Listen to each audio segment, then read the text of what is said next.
Hey, my name is Sam, aka Mr. 2 Pairs Minimum, and today we're going to take a quick look at the 991V2 by New Balance in the grey colourway. It comes in a brown made in UK box. Inside the box comes the shoes wrapped in grey MB branded white paper.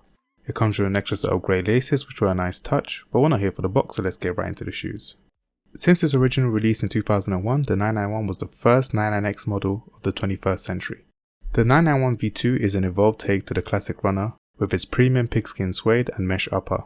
However, some may notice a sleeker overall profile, especially at the toe. Its biggest upgrade is the inclusion of full-length fuel cell cushioning, while still pairing its legacy Absorb SBS pods to resemble the OG, this time in cool blue.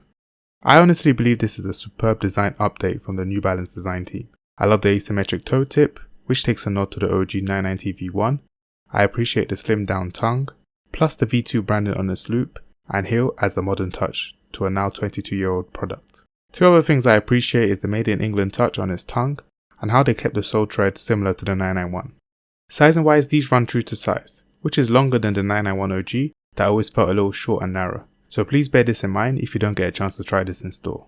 My only gripe is the high £220 retail price, and as usual purchase links will be in the YouTube description. Thanks for watching, please comment upgrade, and drop a like to show me you enjoyed this video.